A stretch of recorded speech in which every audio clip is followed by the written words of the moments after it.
Visão comercial eu tinha desde os 14 anos de idade. Quando todo mundo passou a precisar de título de eleitor, eu passei a vender suas capas. Foi o primeiro produto que comercializei.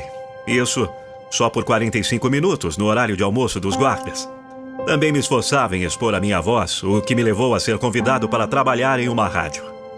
Isso foi o começo da formação de um império comercial e das comunicações que hoje formam um grupo de 34 empresas. Foi mais de 70 anos de trabalho duro, determinação, dedicação, exploração do potencial e estratégia de aproveitamento da visão empreendedora e das oportunidades. Oi! Eu sou o Silvio Santos! Apesar de ganhar o primeiro lugar em um teste na Rádio Guanabara, voltei a ser camelô, pois ganhava mais. Cruzava a Baía da Guanabara de balsa para ir trabalhar e notei o silêncio entre os passageiros. Montei um serviço de alto-falantes que transmitia músicas e nos intervalos fazia publicidade dos meus produtos. Eu decidi tentar a vida em São Paulo aos 20 anos, apresentando espetáculos e sorteios em caravanas de artistas. Formei-me em contabilidade, mas decidi pelo lado artístico. Consegui integrar a equipe de locução da Rádio Nacional de São Paulo.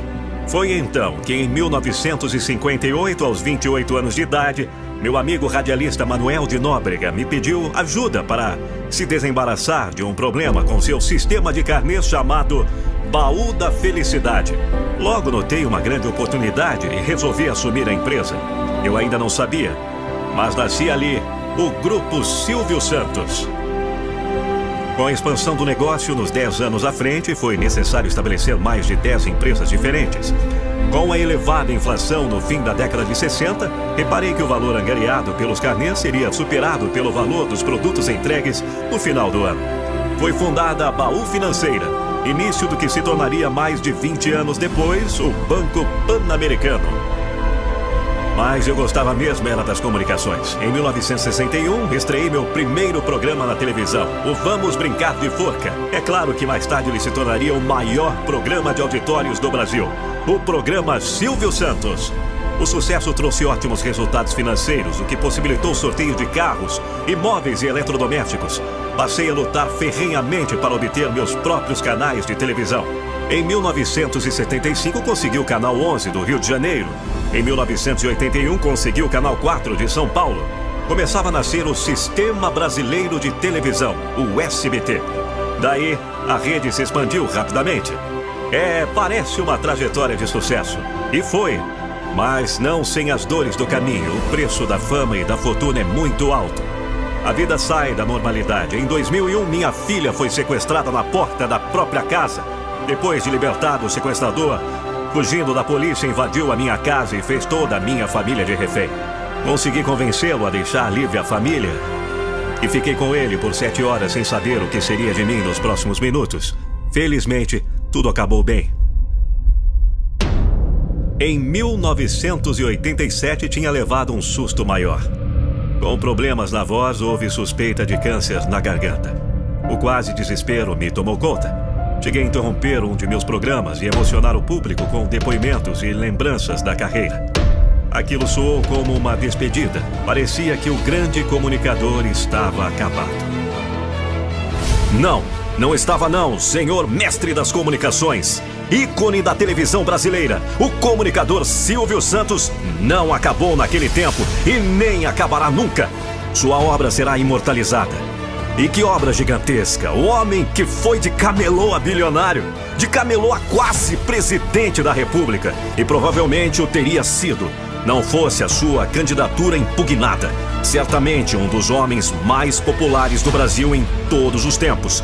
Estabeleceu o seu exemplo de coragem, determinação e, sobretudo, de uma qualidade que você precisa, por mais que a tenha, a capacidade de entender que não é a sorte que escolhe você, mas é você que escolhe a sorte.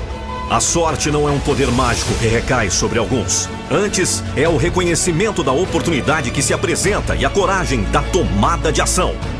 É o que foi ensinado pelo homem que foi de camelô a bilionário.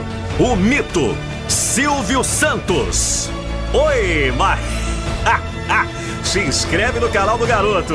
É bom ou não é? Quem tem razão, forte ou fraco, vence sempre. O bem sempre vence o mal. O mal vence por alguns minutos, por algum tempo, mas o bem sempre vence o mal.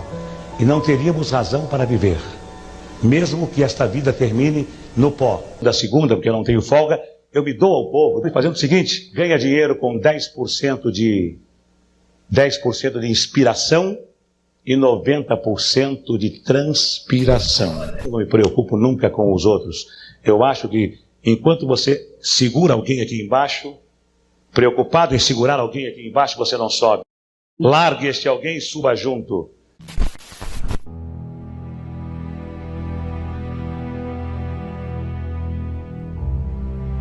A câmera de televisão transforma os homens nos anjos e as mulheres nos mais santas. Mas vocês vão ver como a vaidade, como o orgulho, como o desejo de realização faz com que o homem progrida ou regrida. Quando eu me lembro da minha mulher que morreu aos 39 anos de idade, com câncer no estômago, e quando eu me lembro que eu dizia que era solteiro, quando eu me lembro que eu escondia as minhas filhas para poder ser o galã, para poder ser o herói, eu, quando falo com a minha consciência, eu acho que é uma das coisas imperdoáveis que eu fiz diante da minha imaturidade. E hoje eu vejo as besteiras que eu fiz, e quando eu vejo alguém fazendo o mesmo que eu fazia, eu olho e digo: oh, meu Deus do céu, como esse homem é infeliz. Eu estava à procura de alguma coisa e não sabia o que. E depois que eu encontrei a minha segunda mulher, me encontrei e encontrei a minha felicidade. Eu costumo ter mais vitórias do que derrotas por uma razão. Quando o ser humano está com a razão, Deus é o seu advogado. Ninguém vence o ser humano quando ele tem razão. Quando o ser humano não está com a razão, Deus é o juiz e o demônio é o advogado de quem está sem razão. Quem tem razão, forte ou fraco, vence sempre. O bem sempre vence o mal. O mal vence por alguns minutos, por algum tempo, mas o bem sempre vence o mal. E não teríamos razão para viver, mesmo que esta vida termine no pó. Não teríamos nenhuma razão para viver se o mal vencesse o bem. Deus me deu saúde, Deus me dá raciocínio, Deus me deu consciência que me rege primeiro, razão que me rege segundo, coração que me rege em terceiro. Quando a minha emoção começa a tomar conta de mim, vem a minha razão e fala: o que é isso? Que besteira é essa? E ainda quando a minha emoção vem da minha razão, vem a minha consciência e fala: olha, eu vou te acompanhar até o último suspiro, hein? Então, a minha razão policia a minha emoção e a minha consciência policiam a minha razão e a minha emoção. Então, eu me preocupo com hoje, só hoje.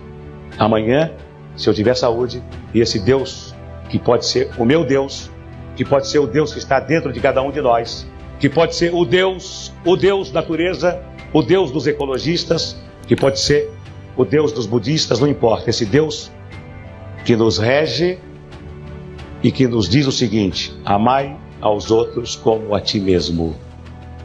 Muita gente pergunta para mim: e o teu dinheiro? O dinheiro é muito subjetivo. O dinheiro, ele representa alguma coisa dependendo de quem vai usar o dinheiro. O meu dinheiro não é nada na frente do Rockefeller. O meu dinheiro não é nenhum na frente dos homens que saíram na Veja com $1 bilhão. O dinheiro é aquilo que a pessoa acha que é subjetivo. Então o meu dinheiro não representa nada. E se eu amanhã não tiver mais nada, mas se eu tiver a minha voz, eu no Rio com 14 anos era camelô e vendia canetas e outras mercadorias em português. Agora eu vendo em português, em castelhano e também vendo em inglês. E dá para ganhar a vida, porque eu não como mais do que as minhas torradas, para não engordar. Eu não visto mais do que as camisas 3 ou 4 que eu gosto. E eu não calço mais do que 2 ou 3 sapatos que eu gosto, embora tendo 50. O que eu tenho que fazer? Plantar cana. Eu vou ser o melhor plantador de cana. Não para ganhar dinheiro, nem pelo poder. Pela satisfação de fazer o melhor de mim. E o dia que o governo não quiser mais do Silvio Santos como concessionário, chega perto de mim e fala: não quero mais, eu entrego. Eu não nasci dono de televisão. Eu fui dono de televisão porque os donos de televisão fecharam as portas para mim. E eu então, quando se fecha uma porta, Deus abre uma janela. Fui obrigado a ser dono de televisão, a comprar 50% de ações. Eu não nasci dono de televisão, nasci animador de programas.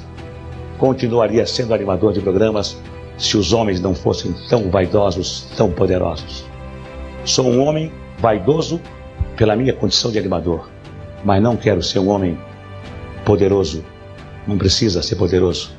Sou poderoso com a minha consciência. Porque o homem brasileiro, nenhum deles sai de casa dizendo: eu hoje vou errar, eu hoje vou errar. Não, não.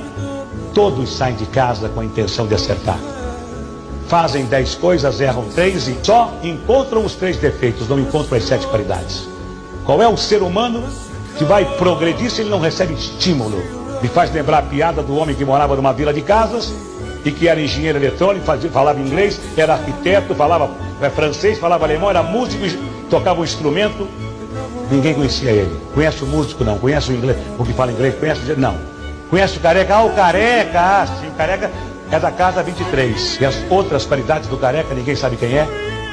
Eu não nasci dono de televisão. Eu fui dono de televisão porque os donos de televisão fecharam as portas para mim.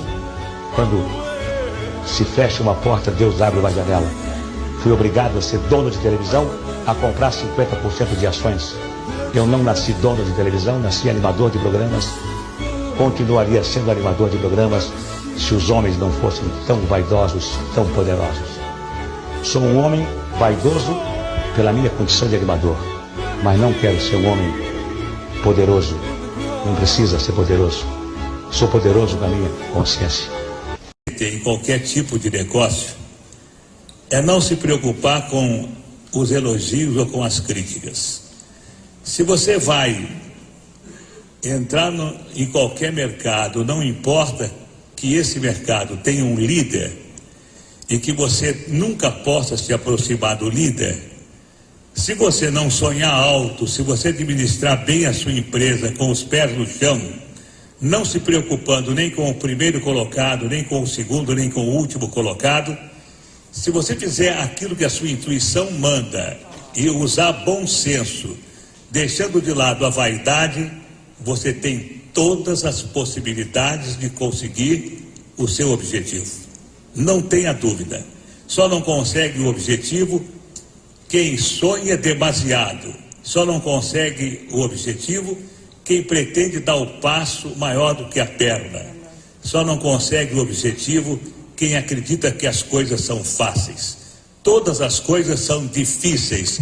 Todas as coisas têm que ser lutadas. E quando você consegue uma coisa fácil, desconfie, porque ela não é tão fácil quanto parece. Continue trabalhando, continue apostando na sua intuição, continue com os pés no chão e não se importe com o que a sua esposa fala, com o que os seus filhos falam, com o que os seus amigos falam. Se importe com aquilo que você vive o seu dia a dia. Pelo menos foi assim que eu consegui, de camelô a ser banqueiro.